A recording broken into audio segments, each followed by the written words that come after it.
Kita pengen mengucapkan terima kasih pada Pak Josquin, pengen ngepiake secara kecil-kecilan prasojo dari karya nguber layangan tatas ini, kumpulan 30 cerkak atau 30 cerkak modern basa Jawa pilihane Josquin. Mengko kedandapan lo aku, saginah ora mendo, irungku dianggo dolanan, dipenyet alon-alon karo muni, srengenge isih dhuwur, srengenge isih dhuwur. Di lokasi-lokasi tidak masuk akal seperti Burjo, kita sering mempertanyakan yang disebut dengan budaya Jawa itu apa?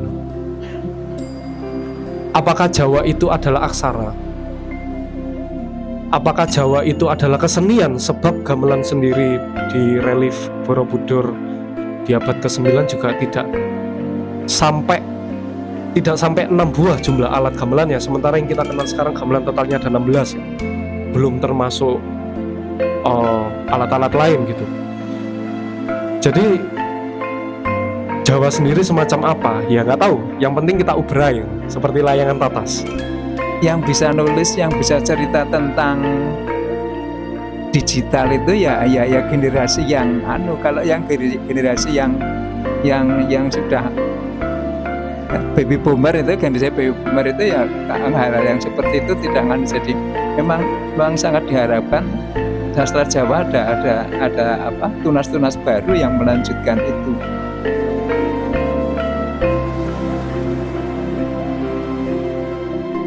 Waalaikumsalam warahmatullahi wabarakatuh. Alhamdulillahirrahmanirrahim. Sore hari ini kami mengucapkan terima kasih kepada teman-teman semua Poro Kadang yang sudah berkenan hadir di sini di teras interlude atau yang latar ini kami namai sebagai pelataran Dadap Waru. Jadi ya ini Dadap Warunya enggak ada Pak ini. Nah, ini juga berangkat dari salah satu ya upaya sederhana sebenarnya. Harapannya papan kecil ini bisa menjadi satu ruang alternatif, ruang nyambung kekadangan tadi ya, sebagaimana yang kita coba hadirkan di sini wedangan untuk ya nyambung kekadangan, menyambung paseduluran dengan siapapun, dengan si Dadap atau si Waru, si Suto dan si Noyo. Itu yang melatar belakangi kenapa kemudian kami beri nama pelataran Dadap Waru. Di sini kami baru sampai pada edisi 4 di wedangan ini. Itu yang coba kita lakukan. Nah, yang kedua, kami berterima kasih sekali kepada Mas Brian yang sudah berkenan kita ajak untuk nanti bareng-bareng mengobrolkan atau membincang satu buku yang itu juga menjadi salah satu bentuk kami, bentuk terima kasih saya terutama atau kami dari Interlude kepada Pak Josquin, Profesor Josquin. Kemarin juga kita sempat komunikasi dan mengirim salam buat semua yang hadir di sini. Beliau sangat senang karena itu adalah hasil jerih payah beliau. Dan kalau kayak saya ini tinggal wis dipilih ke sing mentes-mentes, sing dasar-dasar kita tinggal moco kan. Dan terima kasih sekali Pak Josquin, semoga nanti bisa menyimak obrolan ini. Yang ketiga tentu terima kasih kepada Pak Warisman Tonggo Desa yang baru beberapa kali belum pernah ketemu secara intens ngobrol dengan Pak Warisman. Beliau seorang penulis, pengarang Jawa, juga seorang jurnalis, yo nyanyi, yo mahir, yo teater gitu kan. Mas Brian juga teater Pak, Mas Brian, dan Pak Warisman juga sering Mas main teater, drama, ketoprak dan lain-lain. Nah itu Pak Warisman yang juga kemarin juga banyak memberikan karya-karya menulis dalam bahasa Jawa, cerkak, kemudian cerita rakyat ya Pak, barangkali cerita rakyat, kemudian juga tentang wayang juga, wayang beling juga beliau menulis itu Pak Warisman ini. Nah, kita matur nuwun sangat Pak Warisman sudah berkenan hadir di sini membiungi gelaran wedangan di pelataran Dadap Waru ini.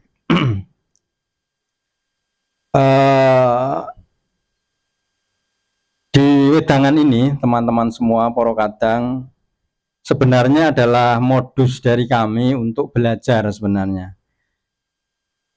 Di wedangan pertama kita belajar tentang dongeng, ajar dongeng, konsepnya semua dalam bayangan kami itu ajar semua. Kita belajar, kami belajar.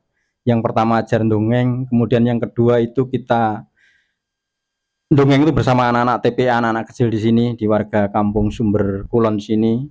Kemudian edisi kedua kita ngajak remaja atau pemuda dari Karang Taruna di Pedukuhan Sumber Kulon ini dengan tema ajar wicoro, belajar, kalau bahasa kerennya public speaking, bahasa Jawanya kita ambil ajar wicoro, kita belajar untuk berkomunikasi secara efektif, secara baik dan mungkin juga pas.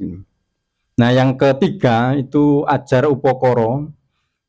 Upokoro itu kan sebuah laku baik terhadap sesuatu, dan itu di Desember kemarin kita belajar upokoro pada karya-karya almarhum Iman Budi Santoso yang Januari kemarin kami terbitkan kumpulan catatan beliau, memoir beliau dari gunung ke gunung atau jejak tapak dari gunung ke gunung, yang berisi semacam memoir beliau dari lahir di Magetan di lereng Gunung Lawu, kemudian bekerja di Gunung Ungaran di Medini, kemudian bekerja lagi sebagai pegawai negeri di Boyolali, di Gunung Merbabu dan Telomoyo, kemudian harus kembali lagi ke Malioboro, ke Jogja, di Yogyakarta, Gunung Merapi. Tapi buku itu berkisah tentang Lawu, Ungaran dan Merbabu. Sebelum beliau sedo, beliau meninggalkan catatan-catatan itu yang akhirnya bisa kita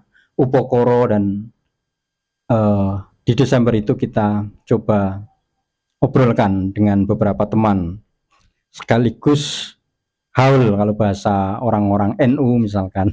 Nek bongsone wong Jawa ngekol gitu kan. Nek wong desa kula ngekol niku apa gitu kan. Saya sampai penasaran dulu.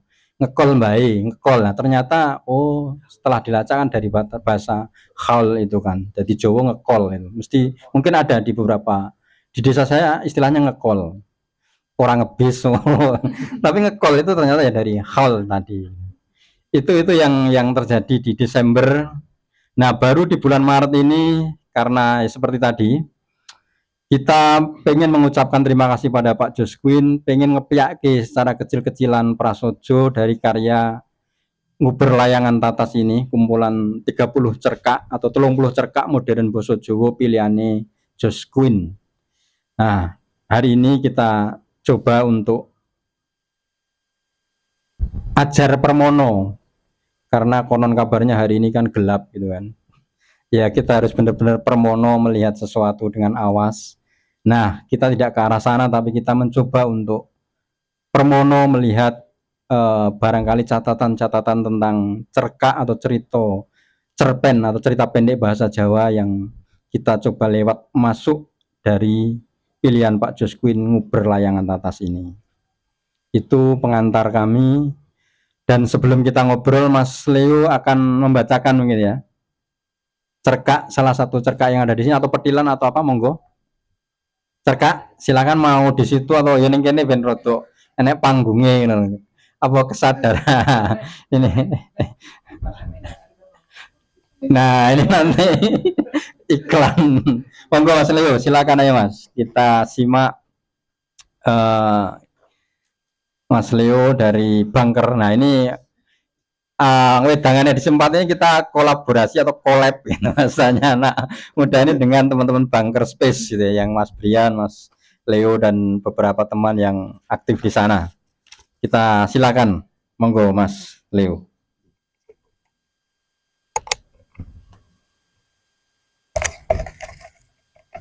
Ya, sugeng santen sedaya mawon. Tepakanken nama kula Leo, kula saking komunitas Banker Space. Iku komunitas domisilipun wonten Jalan Kaliurang saniki. Bergerak di bidang sastra budaya lan sasanesipun. paling duit barang. Nggih. Menawi wonten sing maringi nggih alhamdulillah. Dan ini permintaan teman saya Mas Brian, ini saya disuruh membaca cerpen yang judulnya Srengenge Isih Dhuwur. Tapi berhubung kalau dibaca semua sepertinya terlalu panjang ya saya. Nanti mungkin aku akan baca di tengah sampai akhir saja.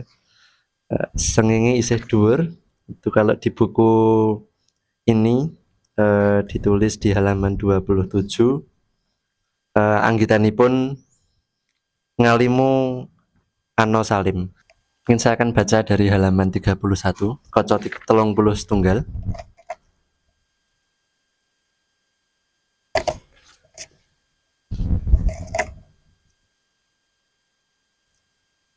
Ora saben desa menawa sedekah desa ledekan. Ana sing wayangan, ketoprakan, lan ana sing ora nanggap apa-apa babar pisan. Kuwi gumantung marang danyange jarene. Danyange kuwi biasane manggon ing sendang utawa sumur goa utawa liya-liyane sing dadi kapercayan wong ing desa kuwi. Lan biasane uga ing panggonan kuwi ana kekayane kang jalari royom lan adem. Ing panggonan kono diadani tayuban sedina. Dene maleme ing daleme Pak Lurah. Ing latar kelurahan wis kebak wong nonton. Uga ing pendopo kursi-kursi wis padha rapet dilungguhi tamu-tamu. Gamelan wis muni mau-mau.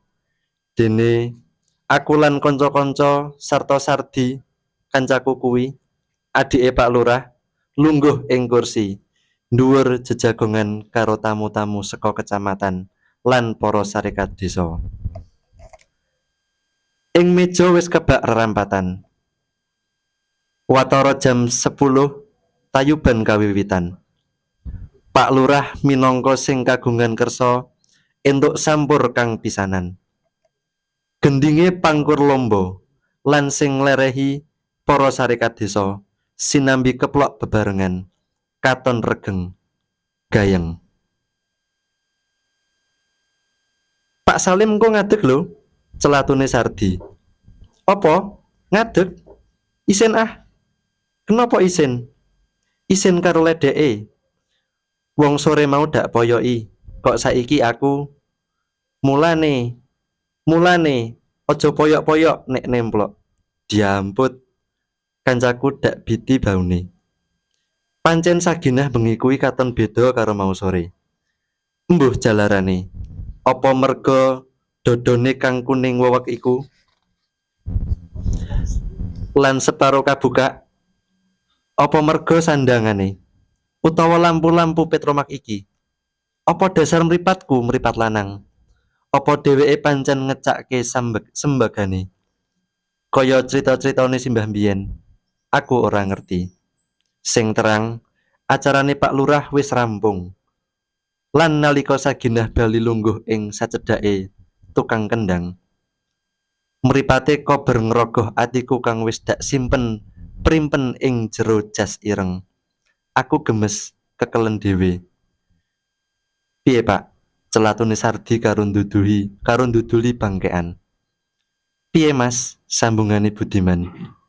Berani berbuat harus berani bertanggung jawab, sambunge Sardi. Sopo sing berbuat? Pitakonku. Ndelengi dheweke wis siap menerkam mangsanya, tinggal you. Oke toh? Yen oke, dak kandhake Mbak Mar. Terus podo uring-uringan. Terus Mbak Mar tiba aku, sambunge Budiman. Bento kabeh. Kita ngguyu gergeran. Sabubare giliran Pak Lurah, banjur para sarekat desa, terus tamu-tamu. Lan atiku dadi deg-degan. Menawa joget aku wis bisa. Awet aku lan kanca-kanca kerep latihan tetayuban ing omah. Nanging bareng tenan, kaya sing arep kelakon iki, aku lagi sapisan iki. Lan yogine ledek kuwi gedhe prabawane tumraping atiku. Sabanjure aku ora bisa ngomong.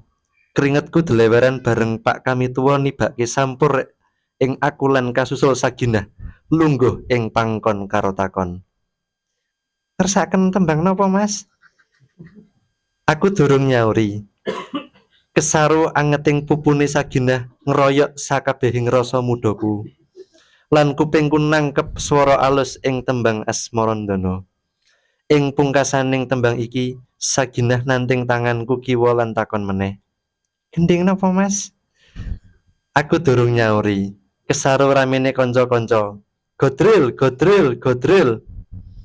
Senadyan rasane aku wis ora duwe bayu, ananging njaga jejere kepribaden. Mula dak kuat-kuatake, dak bergas-bergasake. Awet tumenggung godril mono kaya-kaya wong bergas, prakoso, trengginas menawa nitik saka jogedane. Sambur dak telekake ing bangkean. Aku wiwit sapisan, pindho, ping telu, ladalah aku ndepaplang ing ngarepe Saginah. Tanganku kekarone mugel sinambi pacak gulu. Raine Saginah persis ing ngarepe raiku. Watara 5 sentinan. Jogedan sateruse iramane sang saya rikat. Lan nalika gebes ngiwonengen, irungku kober nyamber pipine Saginah sing tengen lan sing kiwa gonta-ganti. Adegan kuwi ambal-ambalan. Lan nalika aku masrahke sampur marang Pak kami tuwa, ambeganku ketara renggosan. Wah, bakat perlu dipupuk, celatune Sardi karo ngulungake tangane. Udelmu kono, sautanku. Watara jam 3, aku lan kanca-kanca pamitan. Nanging tekan omah aku ora bisa turu. Wewayangane Saginah tansah katon wirawiri. Sedina dak serentakake, dak libur-libur nanging ora ilang-ilang. Apa maneh kanca-kanca tansah ora kendhat anggone nggodha. Mula ing dina Minggu dak telusur desa Kemiri, dak takok-takokake endi omahe Saginah. Lan nalika sepeda menggok regole omah bucu, katon Saginah lagi mepeni jarit kelambi. Nuwun sewu, menapa menika dalemipun Mbak Yu Saginah? Inggih, monggo to pinarak. Matur nuwun. Nanging rak mboten klentu to nggih? Inggih, monggo to pinarak. Saestu to nggih? Dak copot kacamataku ireng lan aku mesem. Saginah gabruk pundakku sak kayange. Lah apa dolan ing wong elek? Sapa kondo? Genah awake ngono. Biyen sore-sore ing Kedung Ringin.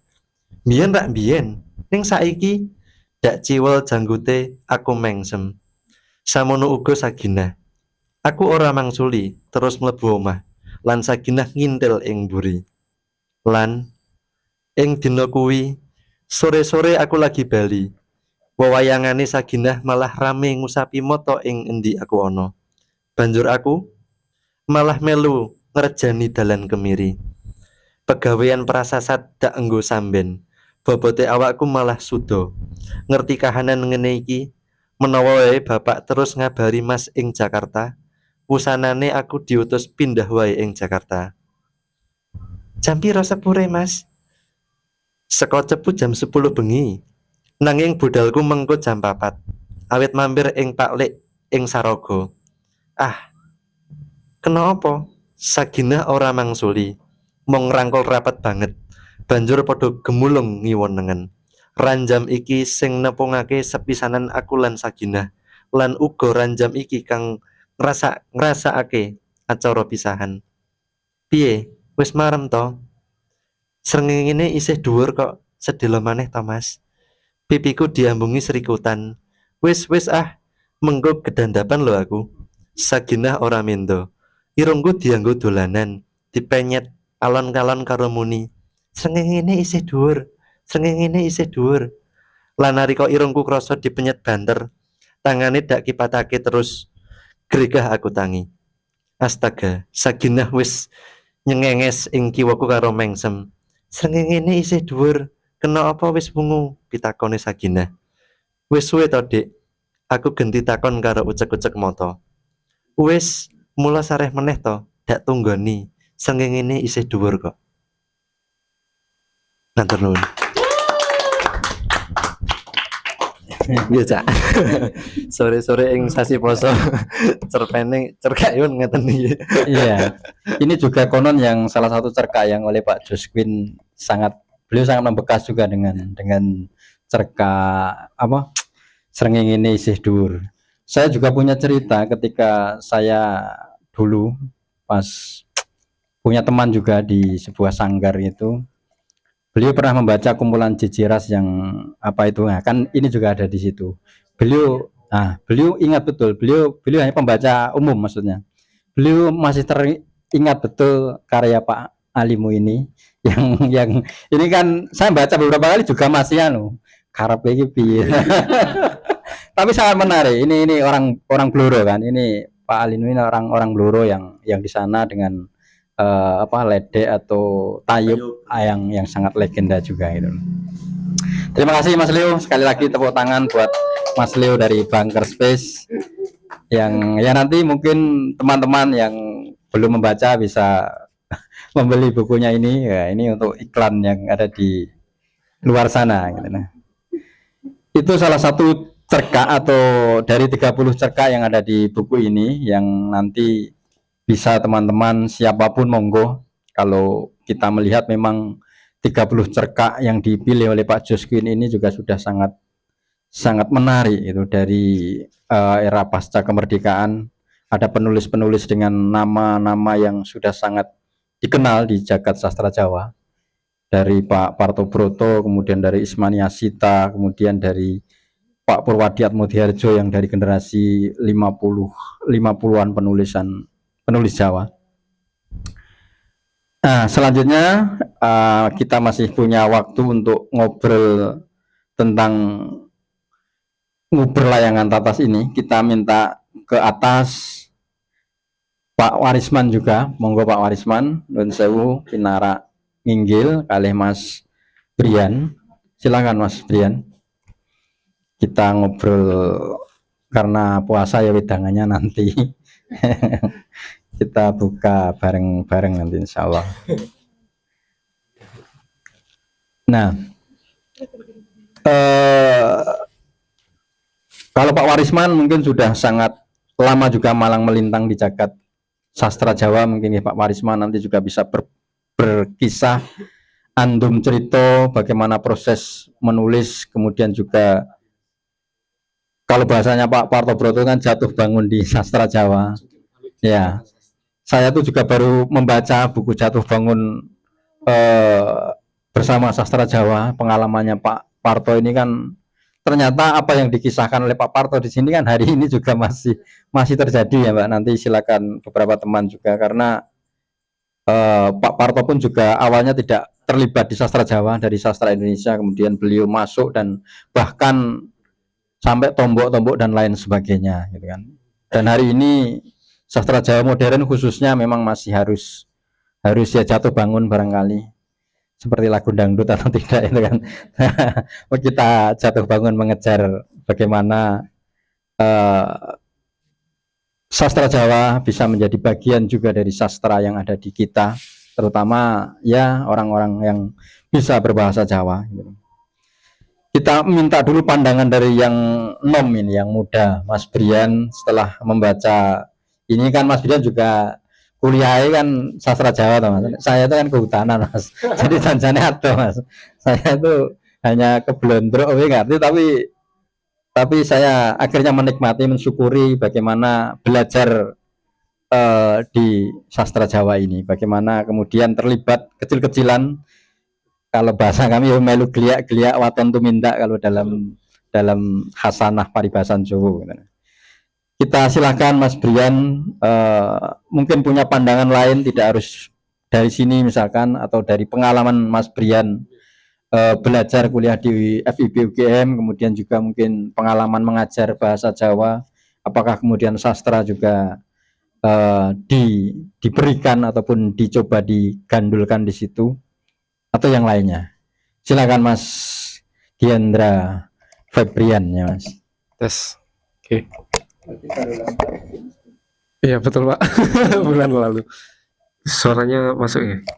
Iya, oke. Bismillahirrahmanirrahim. Assalamualaikum warahmatullahi wabarakatuh. Kanca-kancane dhewe ora kok lagi. Relax mawon. Tapi gue direkam. Oh nggih. Ya, jadi terima kasih Cak Kandar dan Pak Warisman karena sudah memberikan kesempatan kepada saya di sore hari ini. Sebab di bulan puasa sangat amat jarang sekali sebetulnya ada acara sastra Jawa, apalagi karena biasanya tergerus oleh event-event lain ya yang lebih mengarah pada sosial dan agama, biasanya semacam itu. Dan sebagai anak sastra Jawa saya juga harus berterima kasih kepada Cak Kandar selaku anak kehutanan, karena tanpa teman-teman kehutanan setiap buku tidak bisa dicetak dan kita tidak bisa punya kertas juga. Itu ya. Jadi sebetulnya kehutanan dan sastra itu seperti itu ya, seperti saudara kembar yang hanya dipisahkan oleh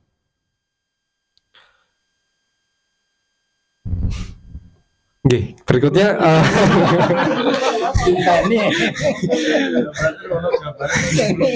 memang sengaja digantung ya. Tadi menanggapi bagaimana sastra Jawa yang kalau saya lihat di sini tagnya adalah cerkak modern bahasa Jawa.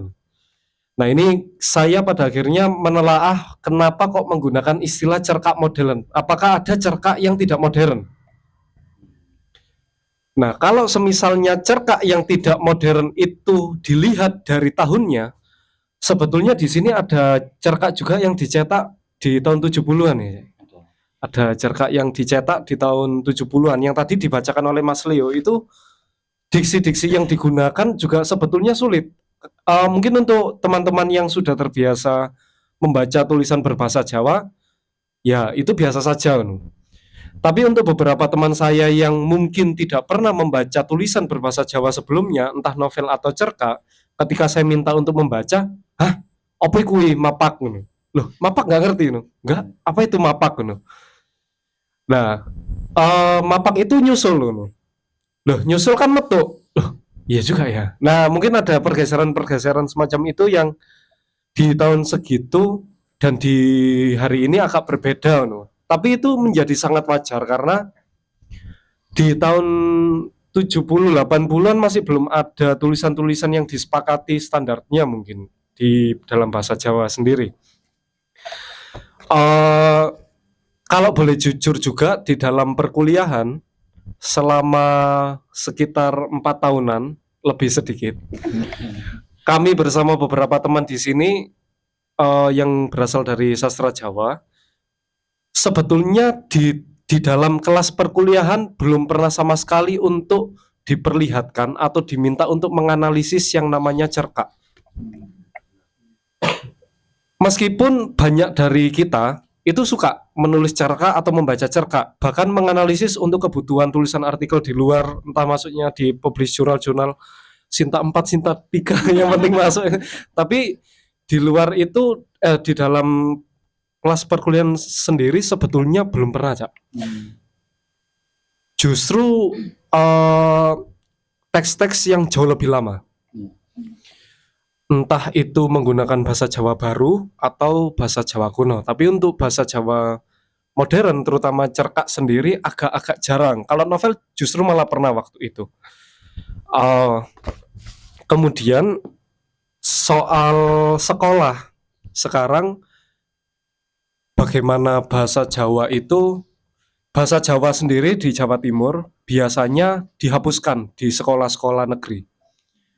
Di Malang juga, karena kebutuhan dari kurikulum yang KUSP sekarang, yang kurikulum Merdeka itu, muatan lokal itu bisa bahasa atau kebudayaan. Nah, sepertinya sekolah-sekolah jauh lebih suka kalau semisalnya pelajarannya seni budaya daripada bahasa Jawa, karena kebutuhan setiap tahunnya, entah itu FLS 2N, VELKA, dan beberapa lomba-lomba lainnya, lebih banyak lomba-lomba seni. Otomatis lebih dibutuhkan guru-guru seni budaya daripada bahasa Jawa. Dan untuk kebutuhan acara 17-an, acara tahun baru, PTS, UAS dan macam-macam acara sekolah, guru-guru seni budaya itu jauh lebih multi talenta daripada guru-guru bahasa Jawa. Semacam itu. Dari testimoni beberapa teman saya yang mengajar di sekolah-sekolah, terutama di Malang, dari SMA, SMP juga SMK waktu itu.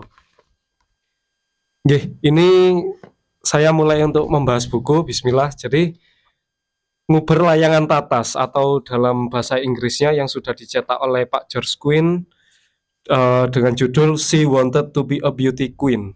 Nah, ini buku yang tahun 2023 ya, Cak ya, dicetak dalam bahasa Inggris ya. Di Australia, di Canberra, dan kemudian yang menerbitkan Lontar ya kalau tidak salah ya, dari Jakarta. Dan kemudian karena banyaknya minat dari teman-teman yang di Australia untuk mengantologikan teks aslinya, maka dari itu oleh Pak George Quinn juga dicetak menjadi buku berbahasa Jawa, Nguber Layangan Tatas. Sekilas pertama kali saya melihat buku ini sangat interlude sekali, dari tone warnanya juga dengan desainnya sangat khas interlude. Saya suka. Dan untuk beberapa teman di sini, mungkin seperti ada teman-teman dari sastra Indonesia, dari sejarah juga ada, mungkin melihat cerpen atau cerkak dengan cover seperti ini mungkin terlihat tidak wajar. Karena banyak sekali buku-buku yang terutama teks-teks terjemahan itu biasanya dengan desain-desain yang konseptual istilahnya. Misal gambarnya, salah satu buku terjemahan luar, misal contohnya kayak Jaws kayak gitu, gambarnya hiu, tapi yang dicetak di sini cuma gambar taringnya aja, hiunya nggak ada. Jadi mulai gambar-gambar semacam itu mungkin yang sedang ramai di beberapa akhir tahun ini. Tapi di sini interlude dengan ilustrasi yang realis. Di sini ada gambar anak-anak yang sedang berlayangan. Yang umumnya di sini anak laki-laki sing biasane layangan, di sini ada anak perempuan yang sedang layangan. Lah, kenapa kok semacam ini? Nanti kita nyambung ke cerkak Layangan Tatas, nanti ada juga. Nah, yang di sini tapi yang di Uber sing Tatas sepertinya bukan layangan ya, tapi gunungan. Kemudian dengan cover semacam ini, sebetulnya lagi banyak sekali kumpulan-kumpulan cerkak Jawa yang covernya itu jauh lebih aneh-aneh lagi di tahun-tahun sebelumnya. Justru malah cover dari interlude ini menurut saya lebih modern sekali daripada kumpulan-kumpulan cerkak. Tahun 2023 saya mengajar di Kendal. Saya melihat salah satu kumpulan cerkak dari salah satu sastrawan lokal di Batang. Itu cerkaknya itu di sebelah sini itu ada gambarnya bapaknya. Besar sekali fotonya bapaknya, terus di belakangnya itu ada judulnya. Saya cukup kaget karena ini siapa no? Apakah salah satu tokoh sastrawan yang saya sampai nggak kenal gitu. Tapi ketika tak baca, bapaknya juga masih hidup. Nah itu mungkin beliau menganut kata-katanya Gus Dur mungkin ya. Kalau mau buku-buku perlawananmu tidak dibredel, ya silakan ditaruh fotomu dan ditulis wafatnya kayak gitu katanya. Karena buku Yasin nggak mungkin dibredel katanya kayak begitu. Mungkin beliau menganut itu ya. Saya juga kurang tahu. Tapi secara umum yang saya lihat dari bukuku Berlayangan Tatas ini semacam itu. Dan di dalam buku ini terdapat prolog dan epilog keduanya dari Pak George Quinn sendiri. Dan di dalam prolog ini terdapat informasi bahwa cerkak yang terhimpun dari tahun 1950-an hingga tahun 2020. Nah, mungkin untuk periode dan lain sebagainya mungkin jauh akan lengkap oleh Pak Warisman nanti. Dan di bagian belakang ini agak unik untuk sebuah antologi cerkak. Karena kalau teman-teman mungkin lebih umumnya melihat antologi cerpen Kompas misal, mungkin kayak cerpen 92 Kado Istimewa atau 96 peluru tak terkendali atau apa itu, dan mungkin kumpulan cerpen Kompas yang lainnya biasanya di bagian belakang ini ada testimoni yang biasanya juga testimoninya tidak dari penulis di dalamnya, dari pembaca atau siapa, mungkin ada satu atau dua biasanya dua testimoni, dan di bagian bawah sini itu nama-nama penulis, nama-nama penulis yang karyanya dihimpun di dalam antologi itu biasanya ada di sini. Lah, ketika buku ini hadir mungkin dalam kondisi masih tercover plastik semacam ini, saya jadi membatin mungkin buku ini seperti membeli kucing dalam karung. Kita nggak tahu karya-karya apa aja yang ada di dalamnya, judulnya apa saja, atau penulisnya siapa. Karena yang dilihat dari bagian depan dan bagian belakang hanya ada satu nama, yaitu Pak George Quinn. Bahkan nama George Quinn di sini ditulis sebanyak 3 kali. Nah itu bagi saya ada poin plusnya, yaitu Pak George Quinn sendiri sudah beberapa kali bahkan menulis novel berbahasa Jawa juga ya. Analisis novel bahasa Jawa juga. Jadi nama George Quinn sendiri dalam dunia cerkak modern, tagnya seperti itu sepertinya sudah sangat umum. Maka dari itu, dengan kita membaca cerkak pilihannya Pak George Quinn sendiri, sebetulnya itu sudah melegitimasi betul beliau cukup bagus untuk menganalisis dan menghimpun menjadi buku berbahasa Jawa. Karena legitimasi itu baru bisa teman-teman buktikan, validasinya bisa menjadi oke ketika kalian sudah membaca buku ini. Karena saya sudah mengalami beberapa pilihan cerkak pilihannya Pak George Quinn ini keren sih. Salah satunya di sini, pada bagian pertama di sini saya membaca pada panta yang pertama atau bab yang pertama. Di dalam buku ini terdapat 6 bab yang berbeda yang dibagi oleh Pak George Quinn. Yang pertama itu mengenai warisan leluhur, kemudian ada posisi perempuan dalam dunia yang di-create oleh laki-laki, semacam itu. Kemudian ada dalam bahasa Jawanya pawestri ing donyane kakung. Kemudian ada ngoyak gilbeding iman atau tentang agama ya, tentang iman. Kemudian ada tentang pencari uang. Di sini tagnya yaitu mburu upo kecandet rupo. Kemudian ada kegapit unduh usuk sosial.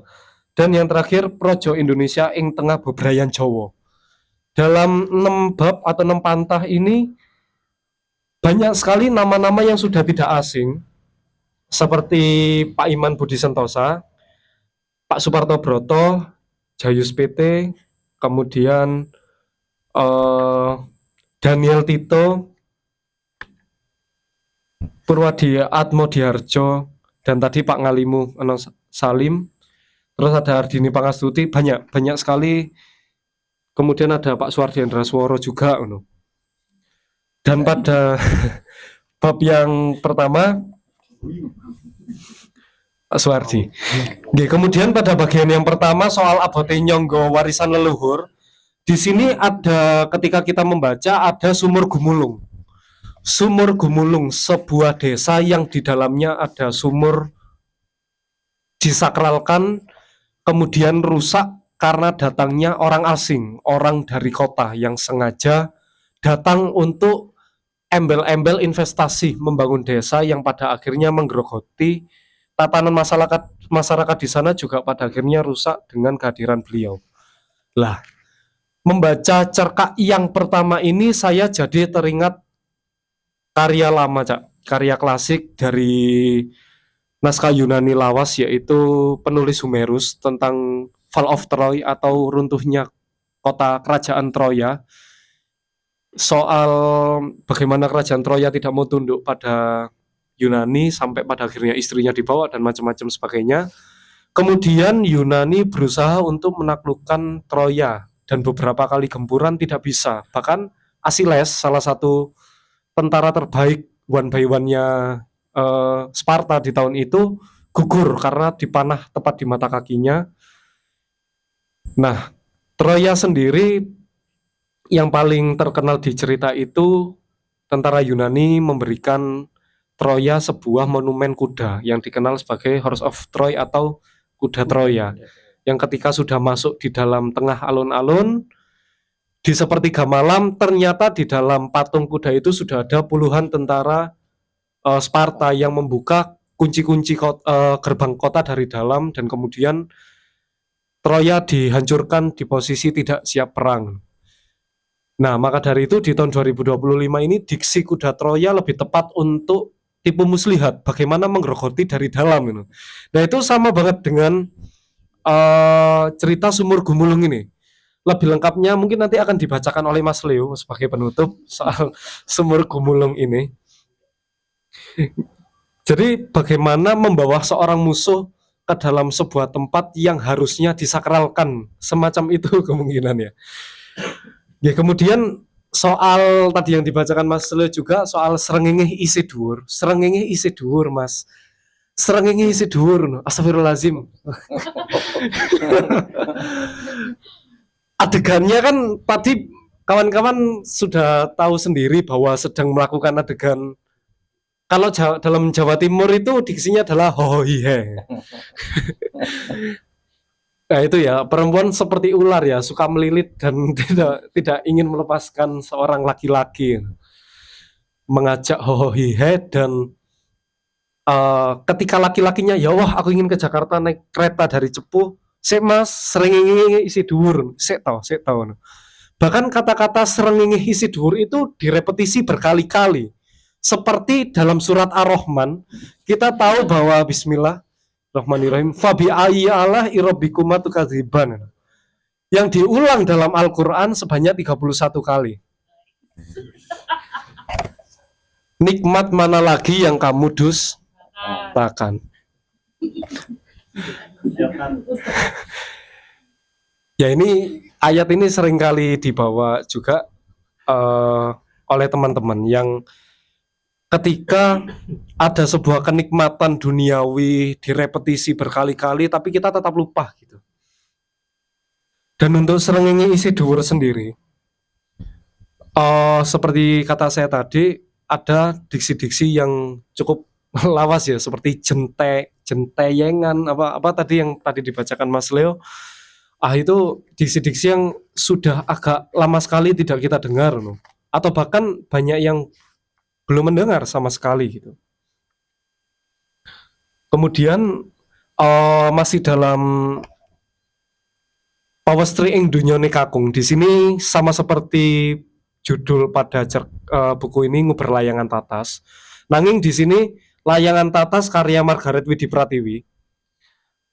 Cerita ini simpel karena intinya adalah ada layangan, tebal atau tatas, dan kemudian diuber oleh seorang anak bernama siapa, Rara kalau tidak salah, atau Sriti, itu saya lupa nama tokohnya.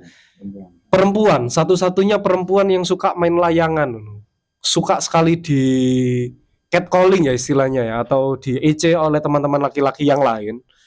Tapi intinya dia suka layangan gitu, hingga pada akhirnya dia mengambil layangan yang nyantol di pohon jambu, kemudian celananya sobek. Nah, setelah celananya sobek, dan dia diselamatkan oleh lawan rivalnya dia saat layangan, seseorang yang suka pakai sarung dan memakai baju koko dan juga kopiah, yang masih sama-sama remaja. Kemudian dilempar sarung dan diselamatkan, disuruh turun, dan di esokan harinya si laki-laki ini ngajak main layangan lagi anak si perempuan ini. Esok harinya lagi suka ngajak main layangan lagi, hingga di ujung minggu tidak lagi mengajak ke lapangan untuk main layangan, tapi lebih suka mengajak ke penghulu. Ceritanya semacam itu. Nah, nguber layangan tatas ini, kalau saya sempat ngobrol dengan Cak Kandar juga, apakah nguri-nguri budaya Jawa itu seperti nguber layangan tatas kan? Bisa jadi layangan itu memang milik kita atau juga bukan milik kita, tapi kini nguberai. Mungkin kita harus menek pager, dioyak karo kire, atau mungkin kita harus jatuh dari pohon, mlebu ning sawah, tapi kini tetap nguber layangan tatas. Apakah nanti kita mendapatkan layangan itu, ataukah layangan itu tidak didapatkan oleh kita, oleh orang lain? Apakah kita jengkel kalau layangan itu didapatkan oleh orang lain, padahal itu juga bukan layangan kita? Lah, sepertinya nguri-nguri budaya Jawa itu semacam itu. Budaya Jawa sendiri sepertinya seakan-akan milik kita, no. Adewe wong Jawa, adewe sing duwe, no. Kita harus menjaga, adewe kudu nyonggo warisan iki, no. Loh, emang iya? Pertanyaannya kan seperti itu. Kita sama-sama tahu, no, kayak aspek-aspek di dalam Jawa sendiri, sing pure Jawa kuwi sing endi itu juga masih perdebatan banyak orang, no. Bahkan Candi Borobudur katanya juga dibuat oleh Nabi Sulaiman. Dalam banyak catatan-catatan yang juga sering sebagai obrolan kita di lokasi-lokasi tidak masuk akal seperti Burjo, kita sering mempertanyakan, yang disebut dengan budaya Jawa itu apa? Apakah Jawa itu adalah aksara? Apakah Jawa itu adalah kesenian? Sebab gamelan sendiri di relief Borobudur di abad ke-9 juga tidak sampai 6 buah jumlah alat gamelan ya. Sementara yang kita kenal sekarang gamelan totalnya ada 16 gitu. Belum termasuk alat-alat lain gitu.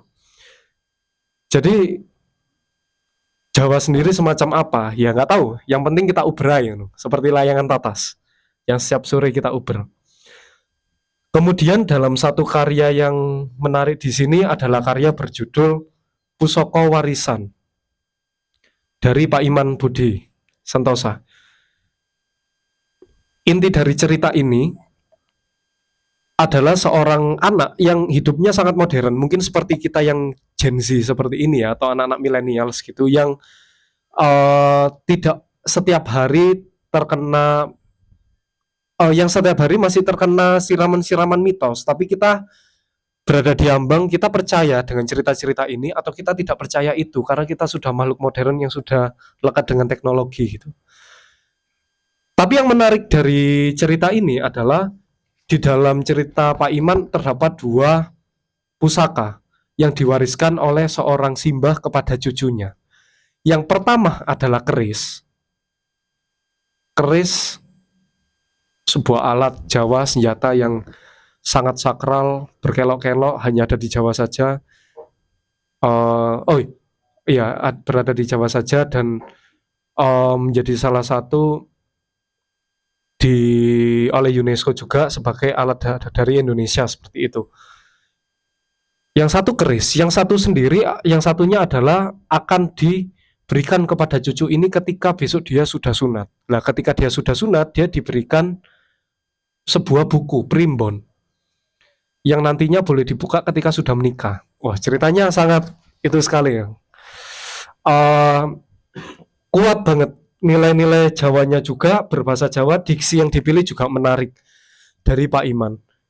Nah, yang menarik di sini adalah buku primbon itu adalah buku ajaran Jawa. Setahu saya dan sehemat pengetahuan saya soal buku-buku ajaran, bahkan kitab suci, itu seharusnya tidak sakral. Kitab suci itu tidak boleh sakral. Kitab suci itu sifatnya harus profan. Setiap rumah harus punya, setiap orang harus memegang, dan setiap individu harus membaca. Karena kalau semisalnya orang tidak membaca ajaran-ajaran, tidak membaca kitab suci, ya semakin jauh dari alam, semakin jauh dari Tuhannya begitu. Dan beda dengan naskah-naskah yang sifatnya sakral, yang mungkin hanya dicetak 1 atau 2 kali, yang mungkin disimpan di berangkas kerajaan atau semacam apa, atau mungkin sengaja di bumi hanguskan. Bagi saya primbon itu seharusnya seperti teks-teks yang bacaan sehari-hari semacam itu. Nah, yang terjadi, yang saya kritisi dari cerita ini adalah ketika sebuah buku primbon sengaja disakralkan oleh sebuah lingkup masyarakat tertentu, maka kita untuk membaca saja takut. Hingga di akhir cerita primbon ini dilarung, tidak dibaca sama sekali, dan pada akhirnya dilarung. Jadi tokoh di cerita ini ketakutan sendiri untuk membaca primbon semacam itu. Dan ketika saya membaca tulisan dari Pak Iman ini, entah kenapa rasanya tidak seperti teks-teks sastra pada umumnya, tapi lebih seperti teks-teks catatan etnografis.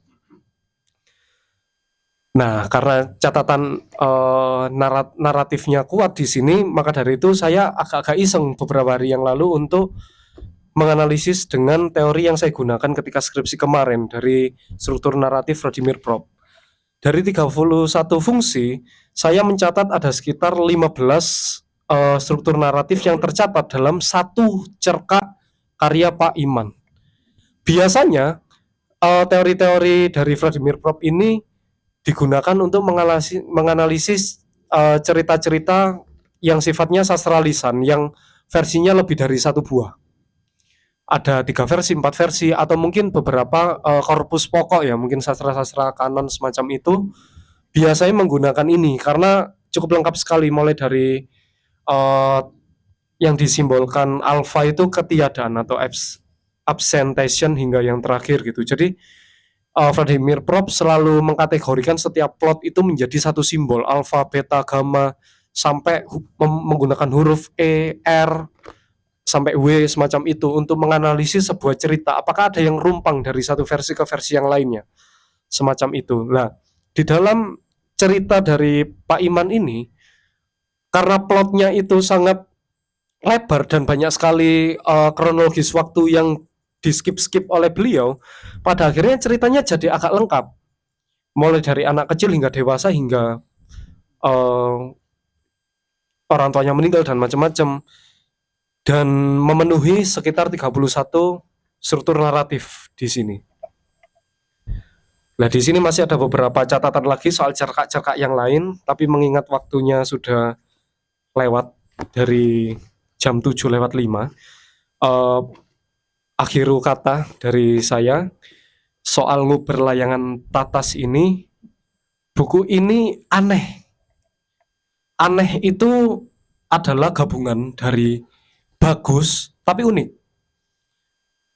Bagus di sini soal pilihan-pilihan atau selera dari Pak George Quinn yang ternyata tidak perlu dipertanyakan lagi ya. Pilihan-pilihan beliau cukup bagus. Cuman menjadi unik karena biasanya dalam satu antologi itu satu penulis itu biasanya yang diambil satu cerkak, tapi di sini ada dari satu penulis, di sini ada lebih dari satu cerkak. Seperti di sini dari Pak Iman dan dan Pak Jayus juga. Nah, di sini juga Pak Jayus memang karyanya beduk. Ada juga kakus ya. Mungkin teman-teman di sini sudah pernah membaca karya beliau soal kakus ya. Bagaimana mencari emas di dalam lubang kakus gitu ya. Sampai berhari-hari, sampai membuat mega proyek. Bukan mega proyek juga sih. Untuk mencari lempengan emas. Wah, itu kacau sih.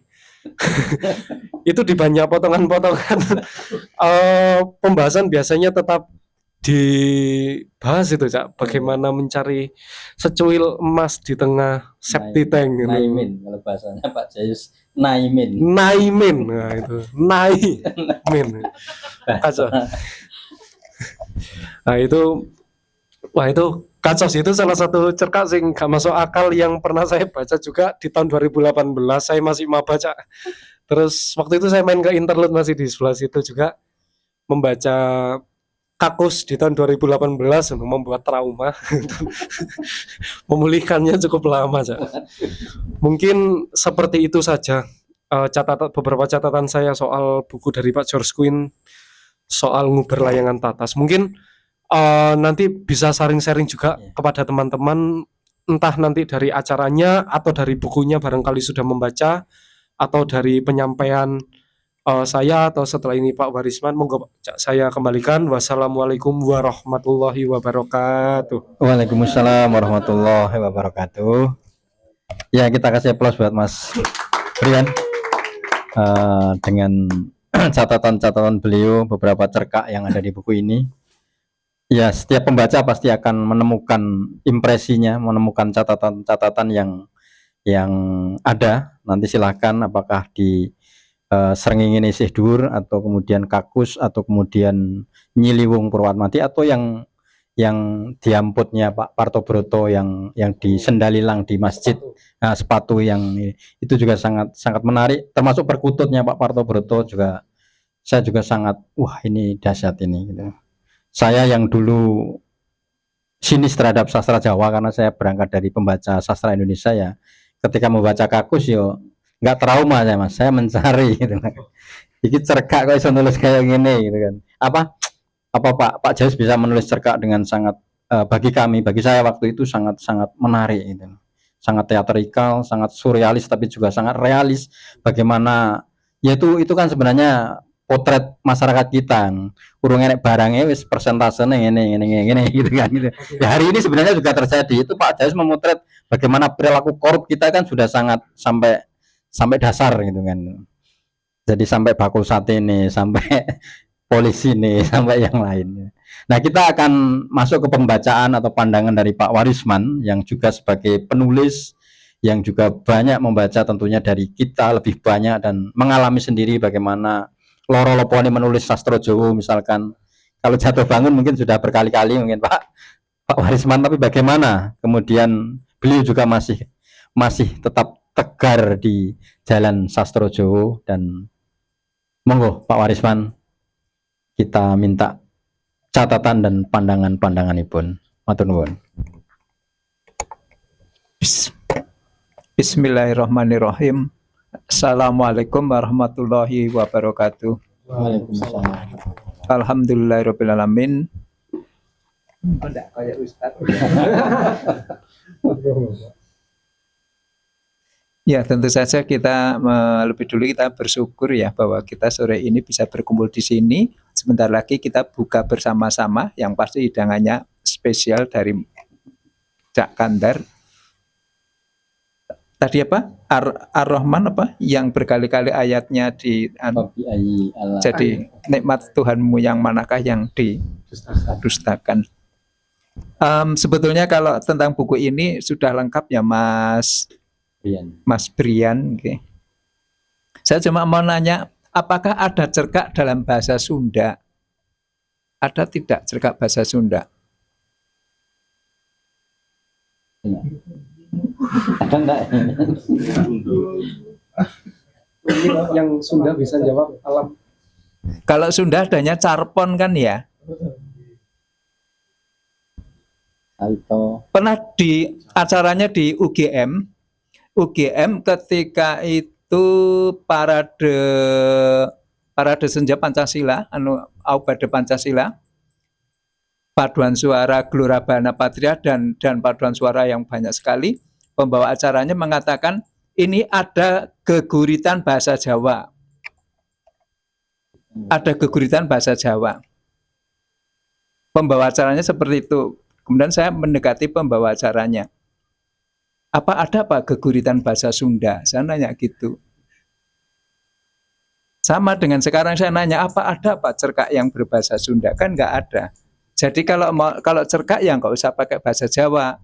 Kalau cerpen bahasa Jawa, geguritan yang pasti bahasa Jawa. Kalau puisi baru pakai bahasa Jawa.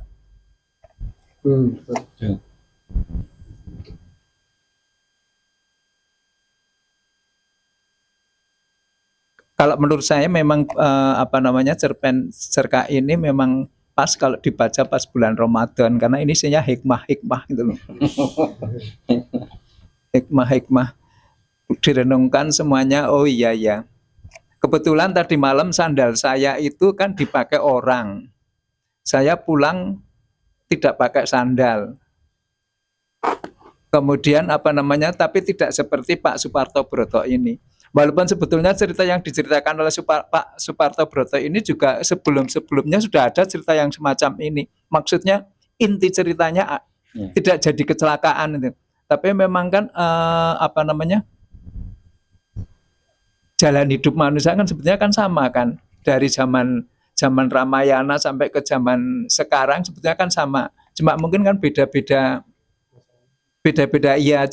teknisnya, beda-beda Jadi ketika Pak Suparto Broto cerita nggak jadi pergi dengan jadi diajak pergi karena ternyata kemudian terjadi kecelakaan seperti kebetulan di antologi cerkak terbitan Dinas Kebudayaan DIY, saya menulis cerkak anak-anak study tour. Ada anak yang merasa secara ekonomi lebih tinggi, dia nggak mau bareng-bareng sama yang lain. Dia apa namanya? Dia study tour dengan kendaraan sendiri, tidak bersama-sama dengan teman-temannya. Kemudian di jalan dia kecelakaan. Kecelakaan dibawa ke rumah sakit. Dia butuh darah. Ternyata yang nyumbang darahnya itu anak-anak dari yang menggunakan KMS. Itu saya nyertanya begitu. Jadi sama-sama nggak jadi pergi bareng, terus yang tidak jadi pergi bareng kecelakaan seperti itu. Itu salah satu cerkak saya yang masuk dalam antologi cerkak yang diterbitkan oleh Dinas Kebudayaan DIY.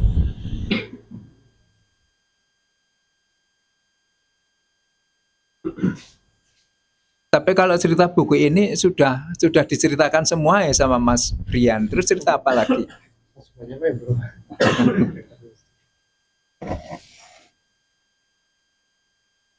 Tadi ini agak nyimpang sedikit ya. Tadi kata Mas Brian karena ada kehutanan jadi ada bisa dicetak ya. Iya, betul. Iya. Tapi nyetak kalau tidak ada tenaga listrik nggak akan bisa nyetak. Pak Warisman ini orang listrik. Elektro, Pak.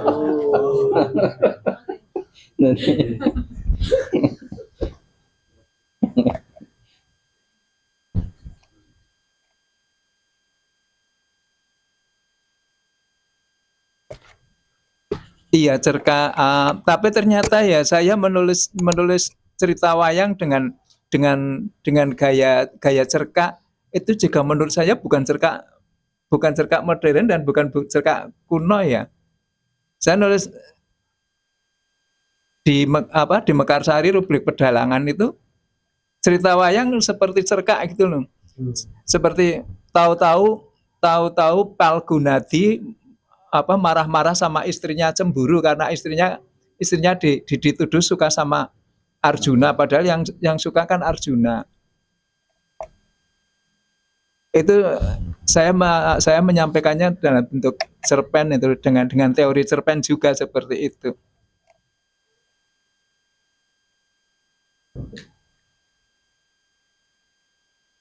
Saya memang nggak pakai catatan ya, nggak dengan seperti Mas Brian.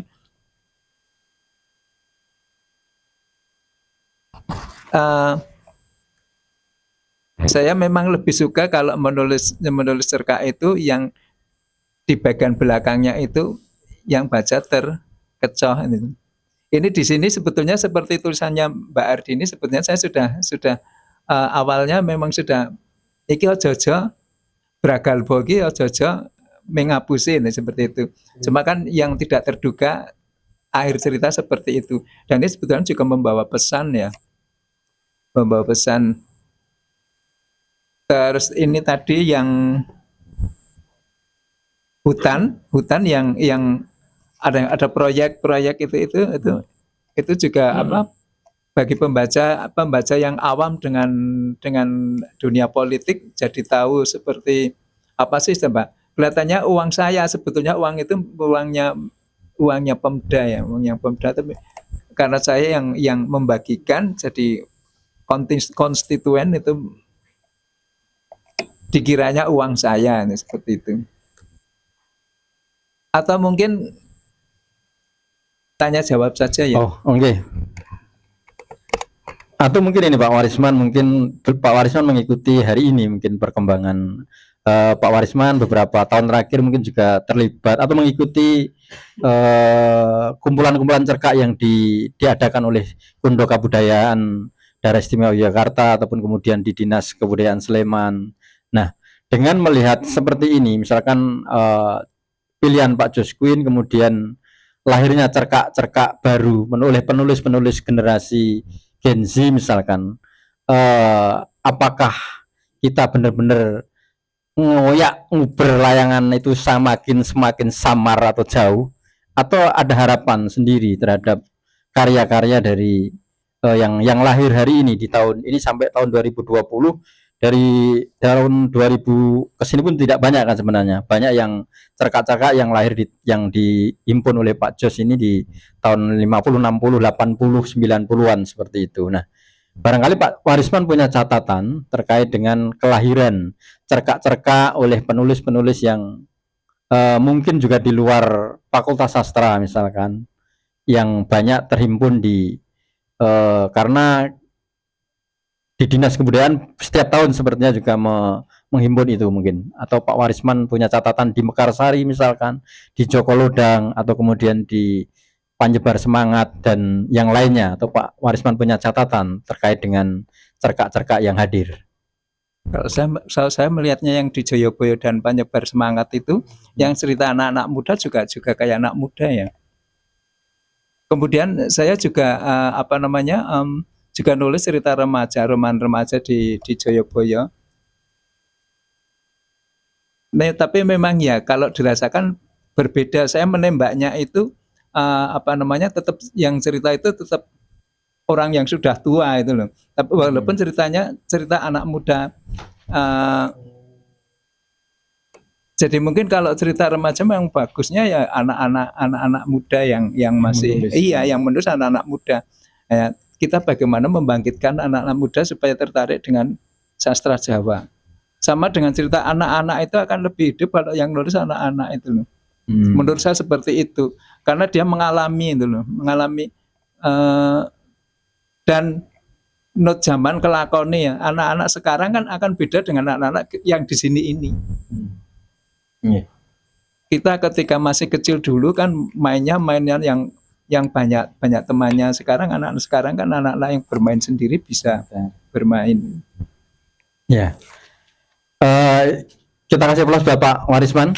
Jadi saya sendiri atau kami sendiri punya beberapa pengalaman menerbitkan cerita romansa ya anak remaja. Meskipun belum banyak, ada Sairis Semongko.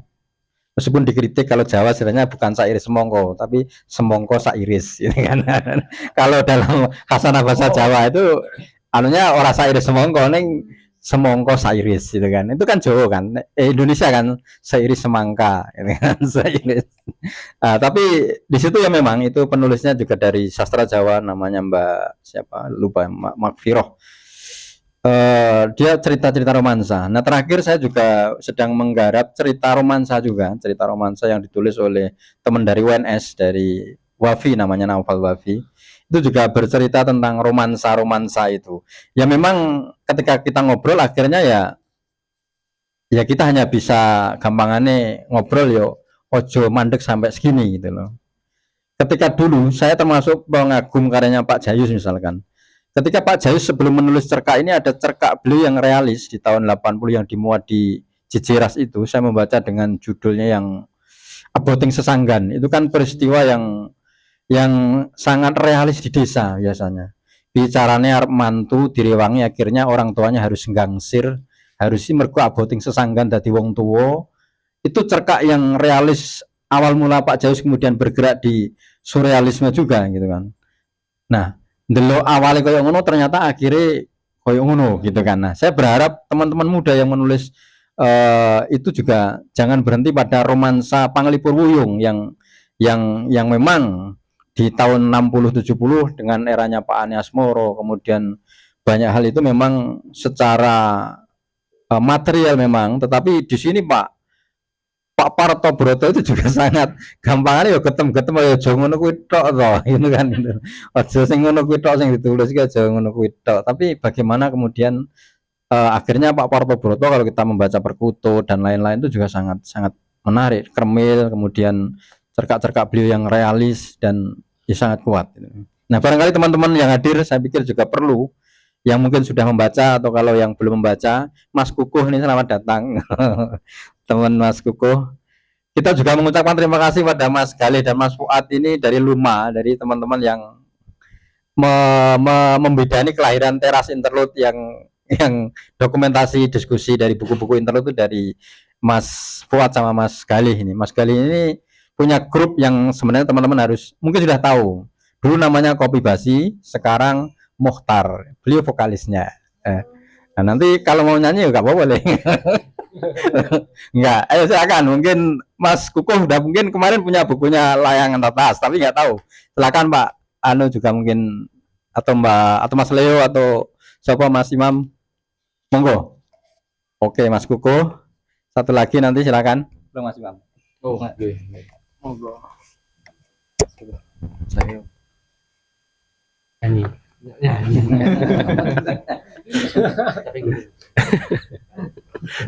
Terima kasih Cak Kandar dan teman-teman semua yang ada di sini. Ya langsung aja ya.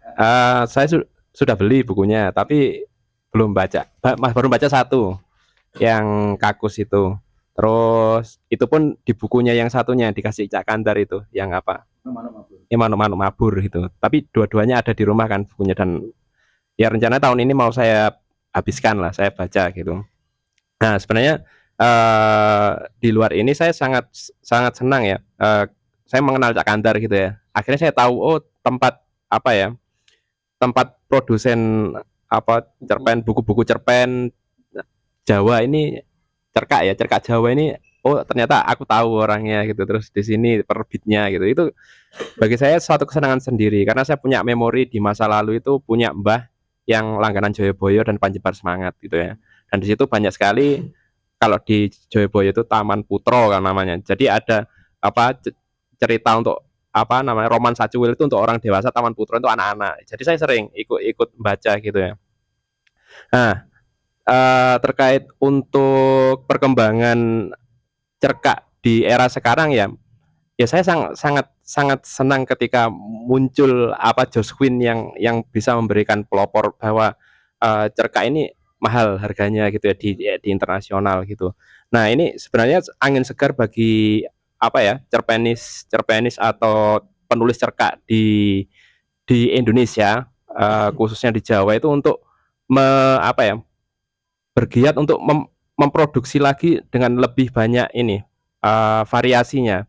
Mungkin teman-teman mungkin kalau membaca sastra Jawa kan ya mungkin bilang ya ini kan cuman sekedar bahasa aja gitu, tapi faktanya nggak sesederhana itu gitu. Beberapa cerita yang saya baca di apa cerita Jawa itu masih berkisar pada hal-hal yang apa ya sifatnya tradisional atau masa lalu dan lain sebagainya. Apakah nggak mungkin apa cerita Jawa itu membahas tentang robot gitu ya, tentang distopia gitu, terus tentang hal-hal yang ya Terminator atau apa gitu kan nggak masalah, tapi itu belum muncul gitu. Nah sebenarnya momentum ini sangat penting apa istilahnya apa ya untuk kita manfaatkan untuk membuat cerita-cerita yang sangat dekat dengan generasi muda atau Gen Z gitu ya, mungkin generasi digital yang serba apa ya. Kalau kita ngomong digital kan selalu ada istilah-istilah bahasa Inggris yang itu belum ada padanan bahasa Jawanya gitu ya. Mungkin ngupload gitu kita ya bingung apa itu. Apa beranda gitu ya. Masa ya apa jenenge teras. Ya ngono ya apa namanya inbox ya. Masa ya kotak mlebu ya kan, hal-hal seperti itu kan butuh ya istilahnya untuk penyegaran sastra Jawa ini supaya lebih dekat dengan realitas sekarang gitu, nggak sekedar apa ya tidak sebatas cerita-cerita yang adiluhung, cerita yang apa namanya yang berisi petuah-petuah, tapi juga hal-hal yang ada sifat apa ya kok kenakalan dalam pikiran itu bisa di apa ya dibentuk atau dituliskan dalam cerita cerkak ini. Saya kira itu aja ya Cak Kandar ya. Terima kasih. Mungkin Mas Brian atau Pak Pasman dulu respon. Oke. Lagi kalian disambung. Ya, oh atau mau jenengan Oke. menanggapi?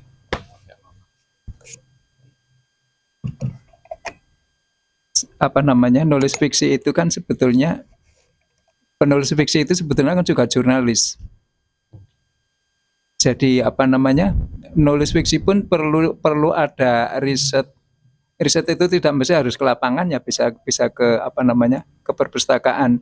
Jadi kalau yang bisa nulis, yang bisa cerita tentang digital itu ya generasi yang kalau yang generasi yang sudah baby boomer itu, generasi baby boomer itu ya hal-hal yang seperti itu tidak jadi memang sangat diharapkan sastra Jawa ada apa, tunas-tunas baru yang melanjutkan itu.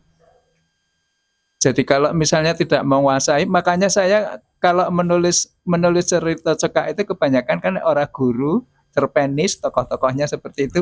Karena saya tahu persis hidupnya apa namanya, hidupnya tokoh-tokohnya. Lah itu saya baca apa namanya, baca novel pernah saya unggah di Pasbuja juga, bahwa ternyata ada sebuah novel yang cerita tentang polisi. Ternyata penulis novelnya itu pernah mengikuti pendidikan di FBI di Amerika sana. Jadi dia itu bisa cerita tentang kepolisian dengan teliti, dengan baik, termasuk bagaimana meneliti apa namanya, kalau menemukan mayat yang sudah meninggal beberapa hari sebelumnya, bisa dilihat dari tanam rumput-rumput yang di sekitarnya yang mati itu terus ada non sewu belatung itu bisa untuk menghitung sudah berapa lama sih mayat itu meninggal. Lah itu bagi seorang penulis fiksi kan harus tahu itu. Jadi kalau misalnya nulis digital, kalau yang mas-mas ini itu bisa, tapi kalau seperti saya mungkin mengoperasikan HP saja masih banyak tanya kepada anak saya.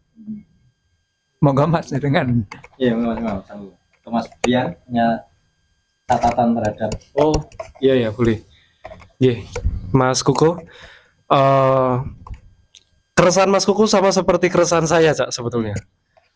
Beberapa tahun yang lalu saya berpikir bahwa apakah kesusastraan Jawa itu isinya adalah kata-kata yang puitis dan adiluhung, mandraguna, jagating lelembut. Jadi sesuatu yang besar, yang megah-megah, dan ajaran-ajaran yang sifatnya penuh dengan hati. Hingga pada akhirnya saya ke Gramet, saya melihat bukunya Victoria Trunggono, itu salah satu sastrawan dari Jakarta kalau nggak salah, orang IKJ, desain interior, masih ingat. Judulnya Gerbang Nuswantara. Kebetulan memang itu novel sih, kebetulan itu bahasa Indonesia, tapi yang diceritakan kebudayaan Jawa. Saya sampai batin, iki lek ditulis bahasa Jawa viral iki. Tapi nggak juga ding lebih viral bahasa Indonesia dong. Nah, karena pembacanya pasti jauh lebih banyak yang berbahasa Indonesia. Lah, cerita di dalam Gerbang Nuswantara ini adalah bagaimana ketika dua anak remaja tiba-tiba masuk dalam sebuah isekai itu apa ya? Dunia lain, masuk dalam sebuah mlebu ning jerone lawang sing kuwi aneh lan ora realis, nanging ketika wis mlebu ning jero wonten makhluk-makhluk sing aneh. Jadi ada banyak sekali makhluk-makhluk aneh ketika masuk ke dalam situ. Nah, ternyata tahunnya sama-sama tahun 2015, tapi di dimensi yang berbeda.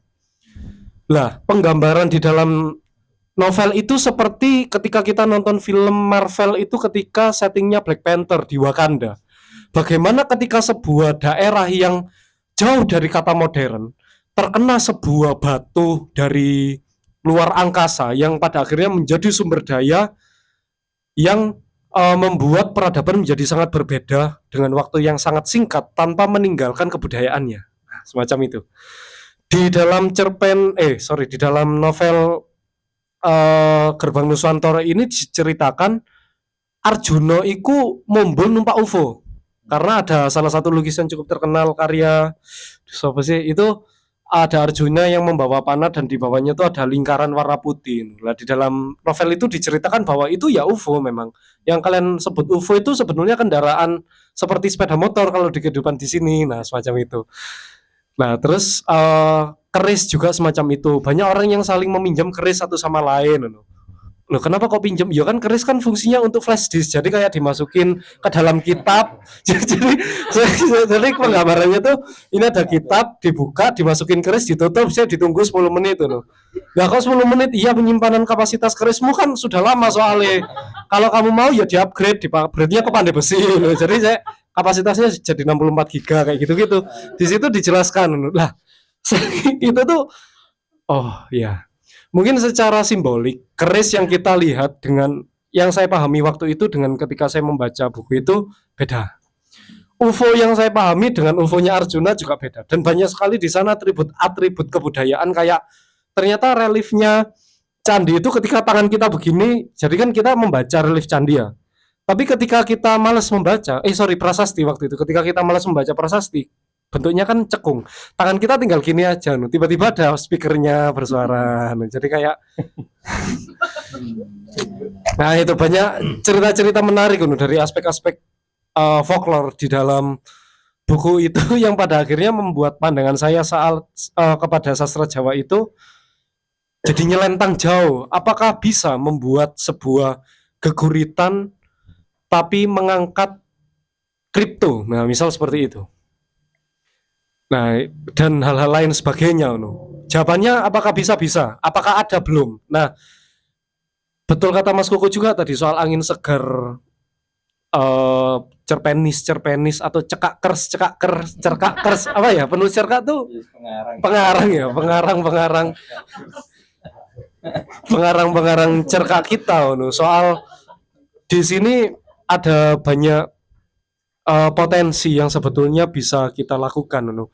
Bahkan gampangannya kayak gini, misal Mbak Elvin menulis cerita-ceritanya menggunakan bahasa Jawa wis.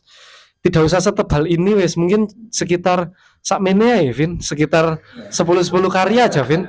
Tapi diberikan sesuatu yang beda. Misal di halaman yang genap bahasa Jawa, di halaman yang ganjil bahasa Inggris. Karena Elvin ini selain pintar bahasa Jawa juga pintar bahasa Inggris juga, Cak.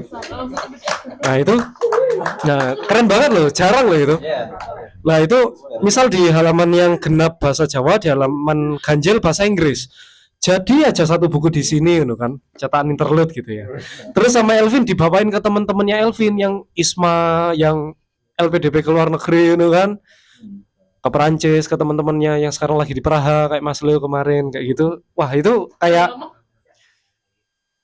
dalam waktu yang sangat singkat, dalam waktu satu periode pemberangkatan ISMA saja, karya Elvinda langsung meledak di dunia internasional. Langsung viral. Jadi angin segar itu hanya tinggal siasat saja, Cak, menurut saya. Siapa yang mau ngambil loh. Nah, barusan sudah ada ide beberapa detik lalu padahal idenya. Mungkin seperti itu, Cak, kalau melihat angin segar karya sastra Jawa. Monggo, mungkin Mas Imam tadi yang mau. Enggak, Mas. Sebentar. Ini apa? Bisa. Sakit enggak? Oh, wes. Ya, matur nuwun Cak Kandar dan Mas Brian, Pak Warisman dan teman-teman yang lain. Sebenarnya saya sangat beruntung sore hari ini bisa hadir di diskusi ini. Ya, tadi menyimak bagaimana kita membicarakan geliat perkembangan sastra Jawa di hari-hari saat ini gitu ya. Dan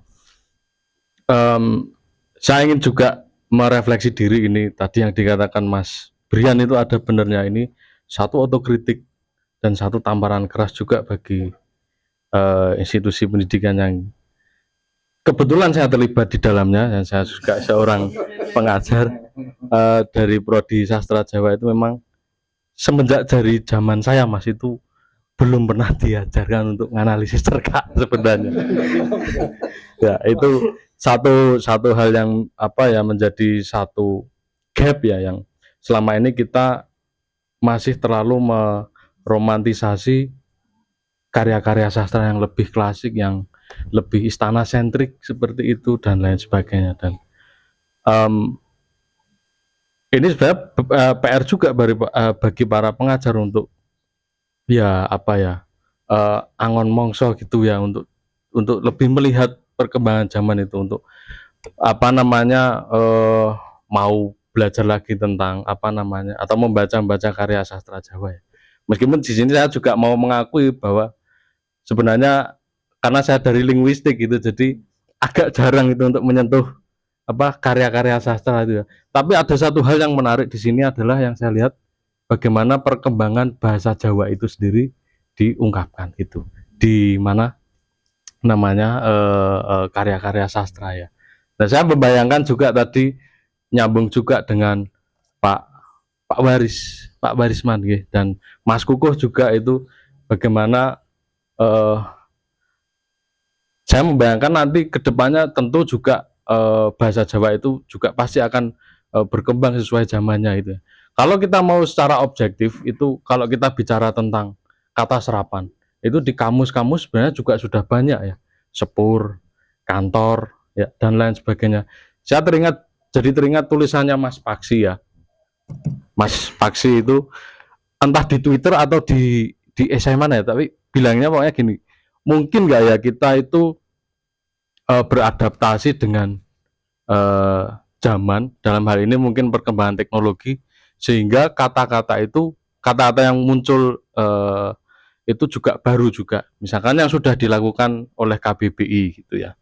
Mereka menciptakan lema-lema yang sudah dijadikan entry, misalkan apa namanya maus tetikus gitu ya, dan lain sebagainya. Bagaimana dengan bahasa Jawa? Padahal jauh mundur ke belakang di abad keberapa berarti 20 ya, waktu penjajahan itu kita juga malah sudah menerima banyak sebenarnya dan masuk ke dalam entry gitu loh. Nah, itu baru yang apa istilahnya diperdebatkan apakah ini nanti masuk jadi lema atau enggak, karena kebetulan beberapa waktu terakhir saya ikut terlibat untuk menjadi salah satu tim di mana ejaan bahasa Jawa yang disempurnakan ya oleh Balai Bahasa Jawa dengan Pak Ratun itu, Balai Bahasa Jogja kok Jawa ya, Balai Bahasa Jogja itu ya, kita berdebat juga bagaimana iki kalau misalkan televisi gitu, kita akan TV gitu ya, kita akan menggantikannya ke apa namanya, membalikannya ke bahasa apa ya, artikulator kita itu TV atau TV. Sedangkan kalau kita lihat sudah banyak masyarakat Jawa yang sudah bisa mengucapkan F gitu. Nah, enggak, sudah tidak TV lagi ya, V gitu ya. V atau F gitu Pak gitu ya. Seperti itu. Itu baru yang apa namanya? Yang diresmikan jadi masuk lema gitu. Dan belum juga nanti kita bicara tentang apa ya istilahnya? Ideolek di masing-masing generasi ya. Saya membayangkan nanti misalkan ya, ini nyambung dengan pikiran liarnya Mas Brian itu tentang tema ya. Kalau saya lebih ke bentuk kebahasaannya, tidak menutup kemungkinan nanti generasi alfa menulis cerpen atau cerka itu, atau apalagi novel itu nanti pasti ada misalkan, wah gue ini pancen skibidi gitu. Misalkan seperti itu ya. Atau aku nemu keris yang sigma banget gitu. Nah, itu loh bayangan saya seperti itu. Maksudnya apa namanya, terlepas itu tema-tema yang diangkat itu juga masih mengangkat keadiluhungan ataupun yang lebih modern atau hal-hal yang liar seperti distopia dan lainnya yaitu sorotan saya lebih kepada ini sih, pertanyaan, oh berarti apakah mungkin nanti kehadiran bahasa Jawa itu juga apa membentuk karakteristik dalam karya sastra Jawa sesuai dengan generasinya sendiri-sendiri seperti itu.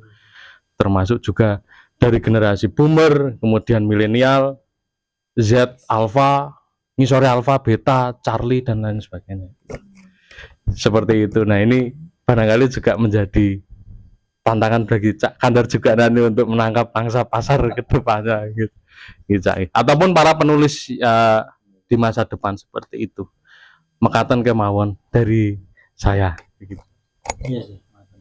Bahasa Jawa sekarang kan juga bukan bahasa Jawa yang dulu. Iya, betul jadi Pak. Jadi memang ini ya, terima kasih Mas Imam.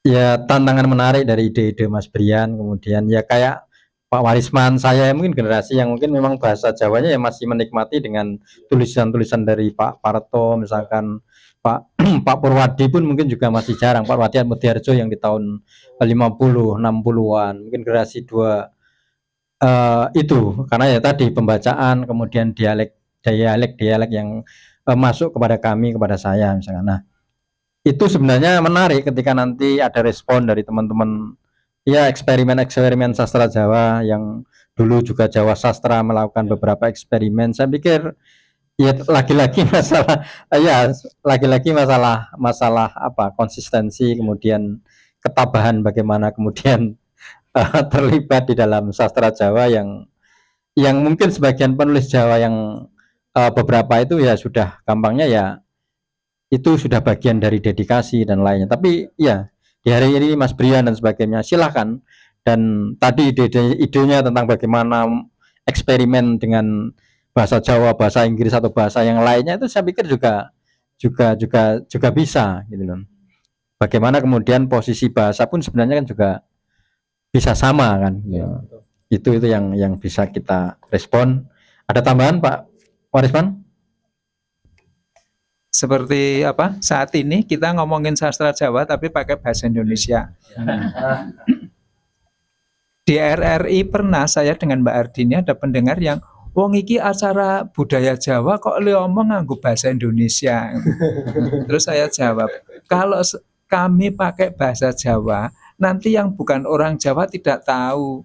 Nanti yang muda-muda nanti kalau pakai bahasa Jawa yang seperti yang digunakan yang baku itu kan mungkin pada nggak tahu. Jadi kami memang menggunakan bahasa Indonesia supaya bisa diterima oleh pendengar. Jadi kita kalau bicara teori ini kan teori kan ya, bicara teori sastra Jawa memang lebih pas pakai bahasa Indonesia. Nah, baru nanti kalau prakteknya lah menggunakan bahasa Jawa. Seperti saya juga melihat majalah Mekarsari kemudian sekarang menjadi rubrik Mekarsari di KR, menurut saya tetap ada keuntungannya. Pembacanya yang tadi yang baca bahasa Indonesia akhirnya ketemu dengan yang bahasa Jawa. Kalau beli yang memang bahasa Jawa kan mungkin juga tidak semua orang ya, tapi kalau karena beli KR kemudian jadi ketemu sama Mekarsari. Menurut saya nilai plusnya di situ. Meskipun hanya segitu. Soal teori sastra Jawa, teori budaya Jawa kan bisa ditulis dengan bahasa Indonesia. Pertemuan hari ini saja bisa muncul di rubrik panggung seperti itu. Oke, monggo. Mas Brian, sebelum ini kita masih punya ya 5 menit. Terima kasih ya. Leres, betul kata yang dibilang oleh Pak Warisman.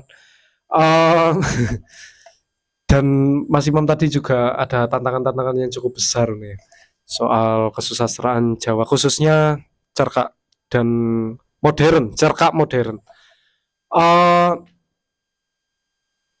Sebagai pengajar yang selama 2 tahun terakhir ini mengajar di SMA, SMP, dan SD, saya melihat hal yang cukup beda, Cak.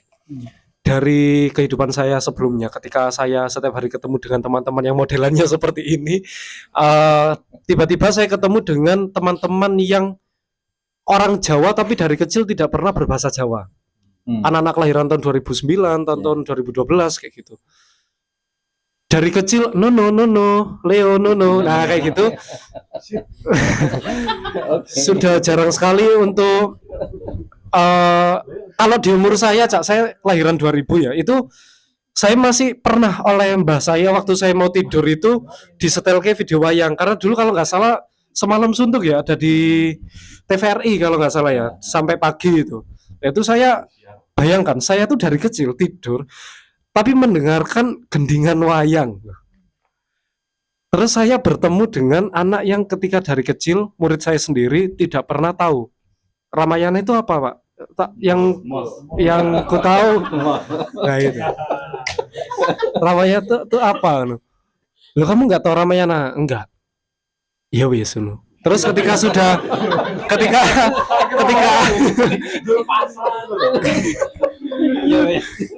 Tahu Mahabharata, tahu yang India perang-perangan, ya paling tidak dia tahu bagian apa namanya perangnya itu tahu. Aduh, ketika sudah dijelaskan Ramayana itu ada 7 kandang ini, ketip, terus kenapa, dijawab seperti itu, Lah hingga pada akhirnya ketika saya mengajar 3 tingkatan ini, saya punya satu kesimpulan bahwa ini mungkin tidak semua ya, kita disclaimer dulu di awal, tapi mayoritas anak yang sekarang masih di tahap tumbuh perkembangan adalah anak-anak yang hanya mau belajar ketika punya benefit materi. Aku belajar renang karena ketika nanti banjir aku bisa renang. Aku ingin belajar motoran karena setiap hari aku pakai motor. Nah, jadi hal-hal yang sifatnya fisik, yang sifatnya materi, mereka mau belajar, mereka mau tahu. Tapi kalau memang sifatnya imaterial, ngapain? Nah, makanya ketika bahkan anak-anak dalam tanda kutip anak-anak pondok diajari adab yang bagus, lah terus kenapa kalau tahu? Loh, terus kenapa kalau bisa ini, kalau bisa itu? Mesti mereka kan seperti itu, karena sifatnya imaterial. Nah, bagi saya berbahasa Jawa atau bersastra Jawa itu sifatnya imaterial. Entah kenapa terjerumus pada sebuah bidang yang sifatnya imaterial. Bahkan kalau kita berjalan di pasar Minggu, orang yang pintar bahasa Jawa dengan yang nggak pintar bahasa Jawa nggak akan kelihatan. Kecuali orang ini adalah orang Java snob. Kemana-mana bawa belangkon, bawa keris. Ada. Tapi mungkin bukan kita, kan. Ada yang seperti itu. Atas kaos Skechers tapi bawa pakai klompen, ada mungkin kayak begitu juga, mana-mana belangkon tapi ini polo, nah, mungkin ada, tapi itu mungkin lebih kelihatan. Tapi itu sangat berbeda sekali dengan orang yang ketika dia pinter gitaran, nggak pinter gitaran. Kalau saya kemana-mana nggak pinter gitaran, saya pakai tas ini. Kalau saya pinter gitaran, saya kemana-mana tasnya lebih panjang. Nah, gitu mungkin. Jadi orang yang punya keahlian materi biasanya memang terlihat secara fisik. Beda banget dengan orang yang tidak terlihat pintar secara imateri lah. Terima kasih kepada semuanya. Kita aplaus buat semua yang ada di sini. Matur nuwun. Sesuatu yang menarik dan kita tunggu karya-karya versi hari ini. Kita bisa kolaborasi dengan siapapun, gitu kan.